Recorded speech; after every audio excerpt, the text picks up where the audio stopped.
नमस्कार, सत्य को जानो न्यूज में आपका स्वागत है। दर्शकों, इस समय हम हैं रविकांत बोपचे उर्फ गुड्डू बोपचे के साथ में, जो 2019 में विधानसभा चुनाव लड़ चुके हैं। वहां पे कुछ मतों से उनका पराजय हुआ है।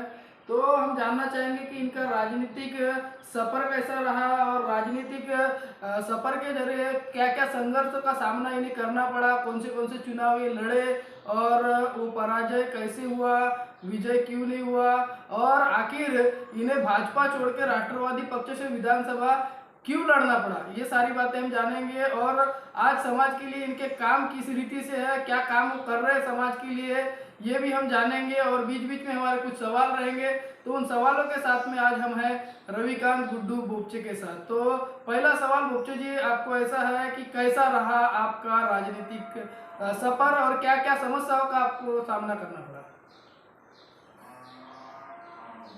नमस्कार दर्शकों, मैं सबसे पहले आपके चैनल का आभारी हूँ कि आप जो चौथा स्तंभ होता है लोकशाही में पत्रकारिता, तो समाज को के जो में होने वाली घटनाओं को, समाज में काम करने वाले सोशल वर्कर्स को और उनकी बातों को समाज तक पहुँचाने का आपने प्रयास कर लिया। आपका बहुत बहुत धन्यवाद।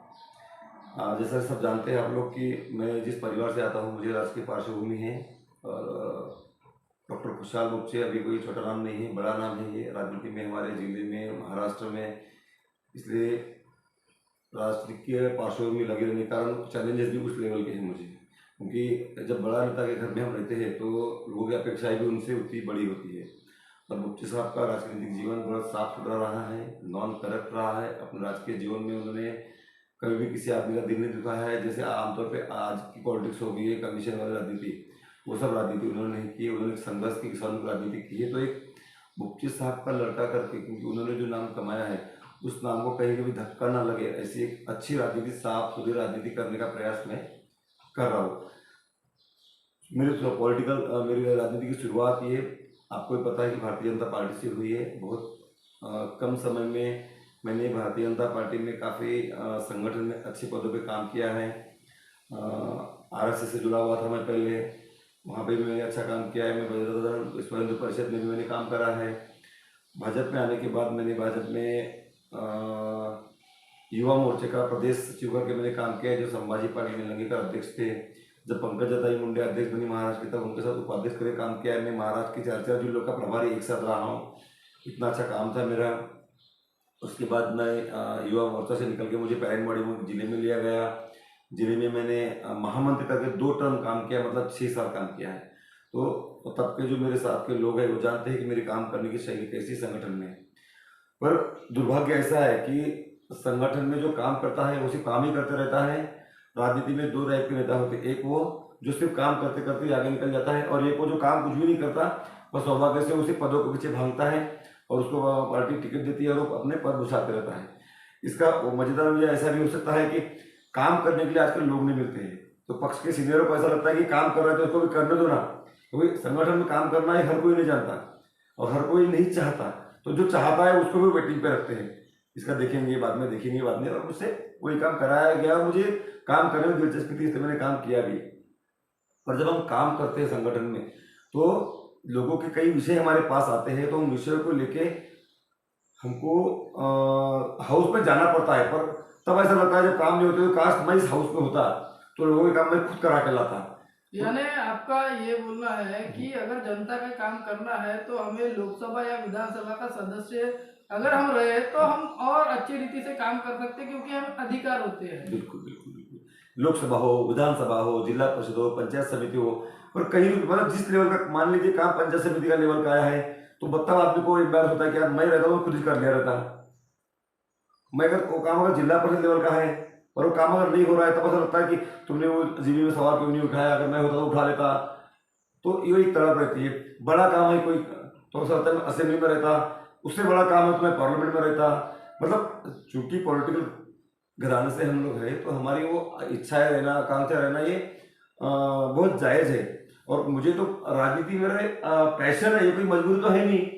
एजुकेटेड है, काम धंधे से सतल है, तो फिर उसके बावजूद क्यों करना है। तो मेरा पॉलिटिक्स में आने का मेन वजह है कि सामान्य जनता ने डॉक्टर बोपचे साहब को और उनके परिवार को, इन लोगों को प्रेम दिया है कि अब कहीं तो भी हमारा भी दायित्व ही है कि हमने लोगों की सेवा करनी चाहिए। बियॉन्ड द जो आज का पॉलिटिक्स है वो छोड़ के, आज का पॉलिटिक्स थोड़ा सेल्फिश हो गया है। तो पहले के ज़माने में नेता भी कार्यकर्ताओं की इज्जत करते थे, उनको रिस्पेक्ट करते थे, कार्यकर्ता भी नेताओं को बड़ा सम्मान देते थे और वो भी उस सम्मान के लायक होते भी थे। पर अब राजनीति थोड़ी सी ऐसा हो गया ना, बदले की राजनीति हो गई। एक आधा कार्यकर्ता हमारा चुनाव में काम नहीं करता, हम अपने ही पार्टी के कार्यकर्ताओं को तेरे को देख लेंगे, तेरा ऐसा कर दूंगा, तेरा वैसा कर दूंगा, इस तरह का गंदा राजनीति भी आ गया है। तो ये सब गंदा राजनीति आ गया है, बोल के नहीं चलेगा ना। अगर ये राजनीति गंदा आया है तो साबित तो हमको करना पड़ेगा, सही कि नहीं। तो मेरा तो यूथ को आह्वान है कि राजनीति में अगर आपको नहीं आना है तो कोई वजह नहीं, पर राजनीति में आने वाले जो युवा है उसमें अपना हस्तक्षेप रखो और अच्छे युवाओं को सामने आने में मदद करो। और इसलिए मैं राजनीति में सामने आया और मैं चुनाव लड़ने का मैंने मन में इच्छा रखी थी। मैंने तो पहली बार मैंने जिला परिषद के टाइम पे इच्छा रखी थी पार्टी के सामने। तब पार्टी के काफ़ी यहाँ के जो लोकल लीडर्स है बीजेपी के उस जमाने के, उन्होंने मेरा व्यक्तिगत लेवल पे विरोध किया और सिर्फ विरोध चुनाव में टिकट मिलने तक ही नहीं किया। तो चुनाव में मेरे टिकट मिलने के बाद, अभी मैं उनके नाम नहीं लेता, आज वो अच्छे अच्छे बड़े बड़े पदों पे भी हैं। कुछ लोग विधायक बन गए, उनमें से कुछ एक्स विधायक है, कुछ लोग जिला परिषद में चले गए, बड़े पदों पे है। तो जनता को मालूम है, उन्होंने पार्टी में रह के भी पार्टी के खिलाफ में मतदान मांगा, मतलब मेरे खिलाफ मतदान मांगा और मैं चुनाव कैसा हार सकता हूँ उसका प्रयास किया। उस टाइम पे मैं चुनाव विरोधियों से नहीं हारा, मेरी लड़ाई अपनी पार्टी के लोगों से थी और मैं भाजपा के ही कुछ नेताओं की वजह से मैं चुनाव हार गया हूँ। पर चुनाव हारा, मैंने काम नहीं छोड़ा, मैंने पार्टी का काम संगठन में करते रहा और पार्टी ने उस टाइम में मुझे कमिटमेंट किया था, पार्टी के उच्च नेताओं ने कमिटमेंट किया था कि तुम्हारे साथ जो हुआ है अन्याय हुआ है और ये गलत हुआ है जो भी है। आज मैं मेरे मुँह से नहीं बोलता, आज भी भारतीय जनता पार्टी के जो कार्यकर्ता है उनके मन में मेरे प्रति प्रेम बहुत ज़्यादा है। जितना मुझे पहले मानते थे उतना आज भी मुझे मानते हैं और उनको इस बात का दुख है कि गुड्डू भैया हमारे साथ पहले बड़े 20 साल काम किए संगठन में, पर आज उनको किसी मजबूरी से छोड़ के जाना पड़ा। मानने मुझे मजबूरी, मेरी मानने में टिकट के लिए गया, मैं चुनाव लड़ने के लिए गया, पर मेरे स्वार्थ मेरा लोगों की सेवा के लिए है ना। अगर मैं मानो अगर 15 साल 10 साल पार्टी में संगठन में काम करता हूँ और उसके बाद में अगर टिकट एक्सपेक्ट करता हूँ तो मैं गलत क्या कर रहा हूँ। मैं रुकना चाहूंगा, आपको एक प्रश्न करता हूँ कि जब आपको भाजपा पक्ष ने एकाएक टिकट कैंसिल कर दी, जब आपको ये मालूम चला कि मेरी टिकट अभी मुझे मिलेगी नहीं, किसी और को टिकट मिल रही है, तो इसके बाद में एकाएक ऐसे कैसे हो गया कि एकदम से रातों रात राष्ट्रवादी पक्ष से आपको टिकट फाइनल हुई? ये आपकी पहल थी या राष्ट्रवादी पक्ष की पहल थी? देखिए ऐसा है कि मेरा टिकट जिस दिन तक के अपने आदरणीय गोपाल दास जी अग्रवाल साहब का एंट्री बीजेपी में होने को था, उनका एंट्री के पहले तक मेरी टिकट लगभग कंफर्म थी विधानसभा की पार्टी में। ऐसा मुझे 2 दिन पहले नागपुर के एक मीटिंग में बताया गया था कि तिरुड़ा विधानसभा से गुड्डू एक फाइनल उम्मीदवार है 2019 की भाजपा से। क्योंकि वैसे मतलब कमिटमेंट वैसे ही कुछ हुआ था पहले। आदरणीय गडकरी साहब है, देवेंद्र जी है, मुख्य साहब है और मैं था, हमारे बीच में कम्युनिकेशन हुआ था 2019 का जब टिकट लोकसभा का साहब का कटा था, तब उन्होंने कहा था कि अगला आने वाला विधानसभा का टिकट हम गुड्डू को देने वाले हैं। तो वो एकदम कमिटेड प्रॉमिस था उनका और देवेंद्र जी से डायरेक्ट गडकरी साहब ने बात करी थी और देवेंद्र जी ने एक्सेप्ट किया था कि हाँ अभी गुड्डूला टिकट देना रहे। और उनकी जब महाजनादेश यात्रा थी उसमें मैं पूरा 5-6 महीना पूरे महाराष्ट्र भर तीनों फेज में घुमा भी था साथ में उनके रथ यात्रा के, जनादेश यात्रा की उनकी पूरी भोजन व्यवस्था का प्रमुख था मैं तो फडणवीस साहब की। तो वो एक कमिटेड था मुझे, पर उन्होंने जब ये टिकट का मेरा मुझे मालूम पड़ा कि टिकट कटा, ये मुझे चुनाव के टाइम पे नहीं मालूम पड़ा। मुझे ये फॉर्म भरने के एक लास्ट जो लिस्ट डिक्लेयर होती है उसके सप्ताह भर पहले नागपुर में गोपाल दास जी अग्रवाल इनकी एंट्री थी और गोपाल दास जी अग्रवाल इनकी एंट्री के पहले आदरणीय अपने अभी के उप मुख्यमंत्री साहब हमारे बड़े भाई देवेंद्र फडणवीस जी बम्बई से स्पेशल चार्टर प्लेन से आए थे, नागपुर के सेंटर पॉइंट में उनकी एंट्री का था। तो जब उनकी एंट्री का शाम का फंक्शन था उसके पहले रामगिरी में बैठक हुई मुख्यमंत्री निवास पे। वो बैठक में हमारे जिले के ये वही नेता जिन्होंने मेरे जिला परिषद में मेरे खिलाफ में काम किया था, ये सारे नेता वहां गए और उन्होंने एक सत्र में मेरा नाम का विरोध किया। तो ये कि जो नेता लोग भाजपा के आपके नाम का विरोध कर रहे थे, जिन्होंने जिला परिषद में भी विरोध किए, तो विधानसभा के टिकट के समय में भी माननीय अभी के उप मुख्यमंत्री और तत्कालीन मुख्यमंत्री देवेंद्र जी फडणवीस इनके सामने जिन्होंने विरोध किए, तो इनका क्या उद्देश्य रहा होगा आपका विरोध करने के पीछे का? एक आपको मेंटेलिटी बताता हूँ मैं पॉलिटिकल लीडर्स की, पुराने, ऐसा हर कोई नहीं है, पर जिस मेंटेलिटी की वजह से कांग्रेस का जो नुकसान हुआ ना संगठनात्मक, वो मैं आपको बहुत संक्षेप में बताता हूँ कि नई पीढ़ी को सामने आने ही नहीं देना, बुढ़ापे तक हम ही पद पर रहना।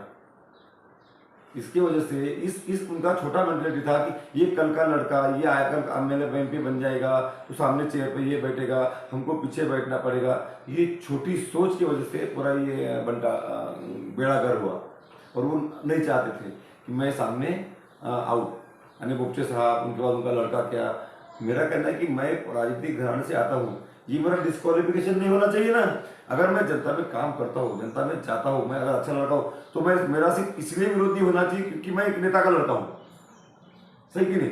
मतलब अगर मैं, मुझे मेरा टेस्ट लो, अगर मैं अच्छा वर्कर हूँ, अच्छा काम करता हूँ, तो आपने मुझे एज ए गुड्डू गुप्ची आप कंसिडर क्यों नहीं कर सकते? आप ये नेता का लड़का है, एक्स एमएलए का लड़का है, एमपी का लड़का है, इसीलिए मुझे सामने मत करो। मेरा पार्श्वभूमि देखो, अगर मैं काम कर रहा हूँ, संगठन में मैंने काम करा है, तो आप मुझे प्रोजेक्ट करो, नहीं करा तो मत करो।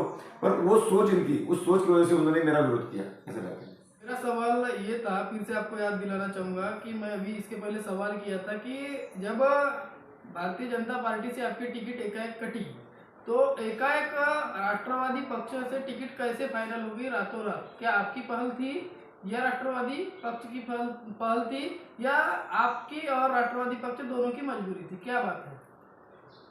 देखिए, इसका ऐसा है कि जब मेरा टिकट कट गया, मुझे मालूम पड़ा, तो मैं देवेंद्र फडणवीस जी को मिलने मुंबई गया।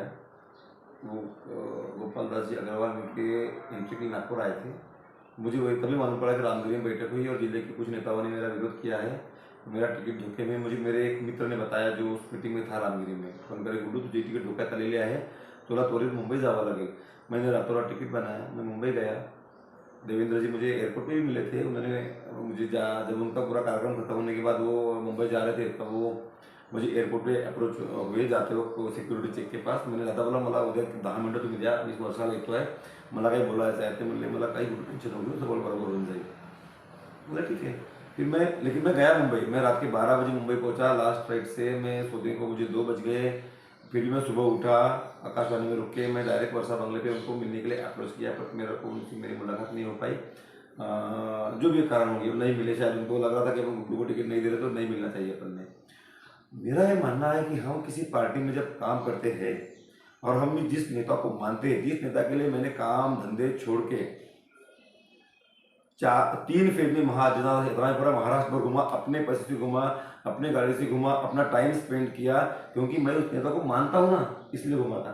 पर मुझे अगर ऐसा लगता है कि अगर कोई भी मजबूरी होगी उनकी, पर उन्होंने अपने कार्यकर्ताओं को सिर्फ मिलना भी जरूरी समझा होगा, तो मुझे दुख हुआ उस टाइम पे। हम किसी पक्ष में काम एक नेता को मानते हुए करते, चाहे गडकरी साहब हो, चाहे देवेंद्र फडणवीस साहब हो, और वही नेता हमको मिलने को इनकार कर दे, तो हमारा क्या फायदा फिर ऐसे राजनीतिक संगठन में काम करने का। इसलिए तब तक मेरा कोई राष्ट्रवाद में आने का मूड नहीं था। तब मैं मुझे मिलने से इनकार कर दिया। मैं वर्ली में गडकरी साहब को मिलने गया, तो उनके नीचे 8 लोगों ने कहा कि साहब दिल्ली से आने को, शाम तक आने वाले। पर मुझे बाहर से खबर थी कि साहब आ चुके हैं मुंबई में, पर चूंकि तुम्हारा टिकट अब कटने वाला है, तुमसे कोई मिलना नहीं चाहता है। तो मुझे नर्वस हुआ। मैं वहाँ से नर्वस होकर मैं वापस आकाशवाणी आया। मैं कैंटीन में बैठ के नाश्ता ही कर रहा था, उतने में लास्ट लिस्ट बीजेपी की जारी हुई, जिसमें नाम विजय बाबू का फाइनल हो गया था। तो फिर मैं निराश हो गया था। मेरा मन में, आपको आज मैं खुले रूप से बताता हूँ, मैं राजनीति से हमेशा के लिए संन्यास लेने वाला था। मेरे को राजनीति में कोई इंटरेस्ट नहीं था, मतलब मैं नहीं करना चाहता था। मैं सोशल वर्क करूँगा, पर राजनीति अब नहीं करूँगा, ये मेरा पूरा मूड बन गया था। उतने में मुझे एनसीपी से जो लीडर्स है उन्होंने कॉन्टेक्ट किए। कौन लीडर बता सकते हो आप? राष्ट्रवादी से जिस किसी नेता ने भी अप्रोच किया, वो पावर ऑफ अथॉरिटी थे टिकट के, समझो, यानी हाई कमांड है पार्टी में। ऐसे बड़े नेता ने मुझे अप्रोच किया और उन्होंने मुझे पूछा कि क्या प्रोग्राम है गुड्डू, तुम्हारा टिकट तो कट गया है। मैंने कहा सर मेरा अभी कोई प्रोग्राम नहीं है, मैं अभी यहाँ से, मेरा 4 बजे का इंडिगो का फ्लाइट है, मैं नागपुर जाऊँगा और 11 बजे गुना में प्रेस कॉन्फ्रेंस लूँगा और मेरे राजनीतिक संन्यास का समारोह का मैं घोषणा करूँगा। तो उन्होंने कहा कि ऐसा नहीं होता है, कि हम संन्यास लेने की कोई एज नहीं है अभी तुम्हारी, तुम्हारा काम अच्छा है जनता में, तुम्हारा नाम भी अच्छा है, क्यों आप हमारे पार्टी से ज्वाइन करके चुनाव क्यों नहीं लड़ सकते। मैंने कहा नहीं, मैं नहीं लड़ सकता चुनाव, मेरा मन नहीं लड़ने का, क्योंकि मैंने भाजपा में 20 साल संगठन में काम किया है और मैं एकाएक ऐसा एक रात में पार्टी नहीं छोड़ सकता मैं। तो मुझे उन्होंने बोला कि ऐसा नहीं होता है, राजनीति में जो अच्छा वर्कर होता है उसके लिए कौन सा प्लेटफॉर्म है ये मायने नहीं रखता है।